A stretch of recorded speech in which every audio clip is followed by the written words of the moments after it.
ये जो आपने बोला ना कि क्या मैं पहले से अपने भीतर ये उत्तर सोचकर रखूं कि कोई मुझसे पूछेगा तो मैं उसे क्या जवाब दूंगी। पता है क्या है?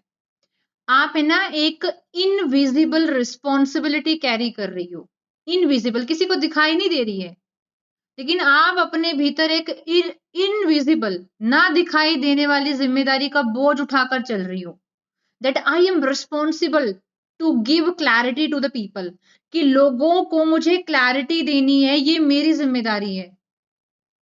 भाई वो लोग अपनी क्लैरिटी खुद डेवलप करें, आप क्यों जिम्मेदारी उठा के चल रही हैं? ये एक्चुअली आप नहीं हो। ये जो बिहेवियर है ना, आपका बिहेवियर है, ये आपके डरे हुए नर्वस सिस्टम की वजह से आया है।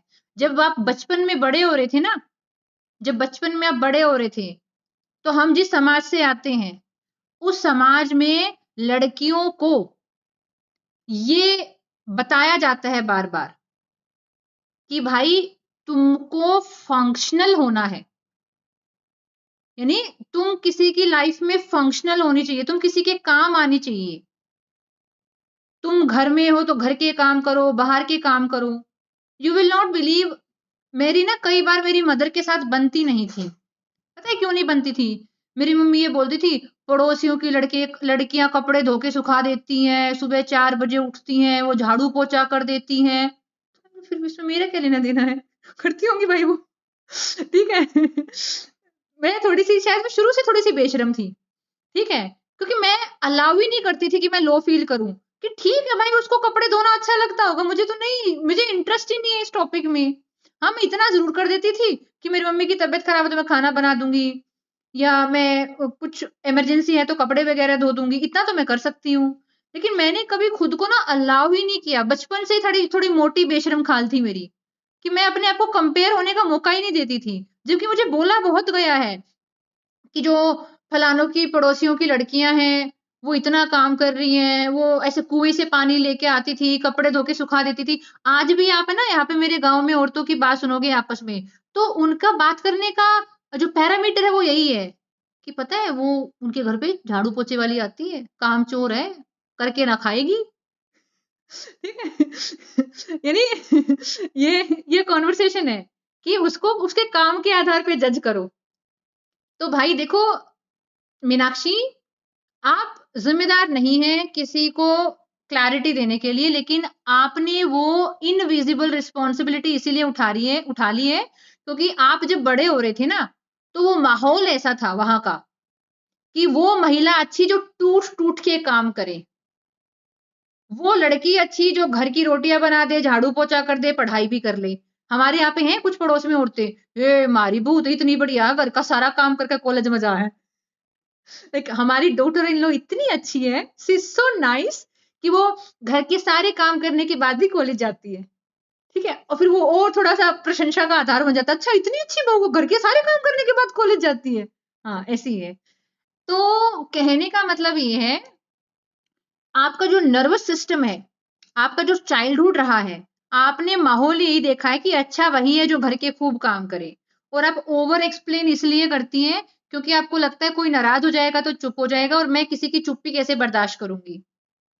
ठीक है, तो आपको ना अपने भीतर अपनी आवाज से ज्यादा दूसरे लोगों की प्रेजेंस महसूस होती है कि मैं जिम्मेदार हूं दूसरों के प्रति।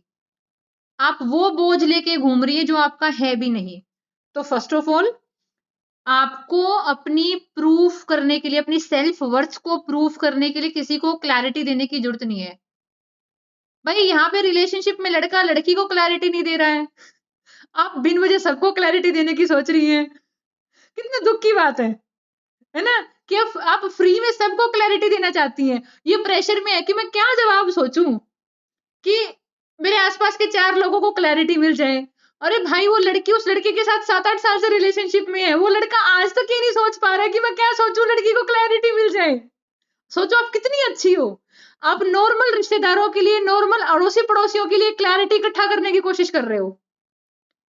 और यहाँ पर दुनिया में ऐसे बहुत सारे लोग हैं, इश्क मोहब्बत चल रहा है, डेटिंग शेटिंग चल रही है, और लड़की बहुत परेशान, लड़की मांग रही है, लड़की रो के मांग रही है, गुस्सा होके मांग रही है, परेशान होके मांग रही है।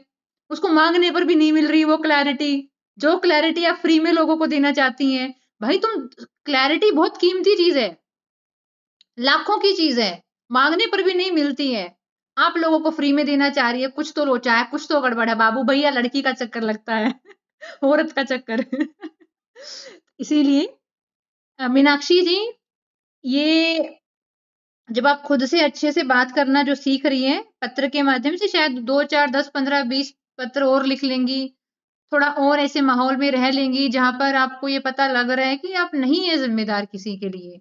ये ओवर एक्सप्लेन भी हम इसीलिए करते हैं ताकि सामने वाले के मन में हमारे प्रति कोई गुस्सा नाराजगी ना हो, वो हमसे बोलता चलता रहे, क्योंकि हम नहीं स्टैंड कर पाएंगे उनके साइलेंस के सामने, क्योंकि हमारे भीतर हम नहीं है। So that's why, first of all, congratulations for reading out your first letter in front of us. और इसी तरह के बहुत सारे पत्र लेकर आते रहिए। ईमानदारी बहुत ऑथेंटिक वैल्यू है। जब किसी के पत्र में ईमानदारी दिखती है तो वैसे ही मन खुश हो जाता है कि ये इंसान कितना ईमानदारी के साथ अपने पत्र को लेकर आया है। तो बस नहीं, आप रिलैक्स रहो, आप जर्नी में एक लेवल पर हो, ऑटोमेटिकली आगे बढ़ जाओगे।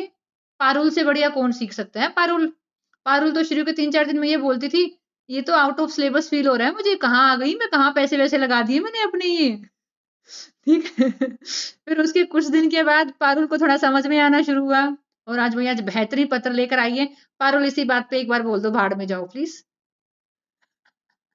कहती तो ऑब्सेस हो गई है मैडम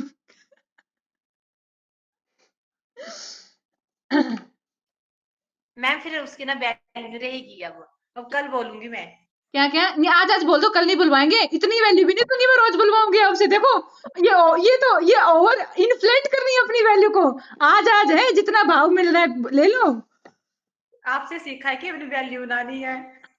मेरे ऊपर ही, मेरे देखिए मैम, कितने से 1 सेकंड में वो सीख गई।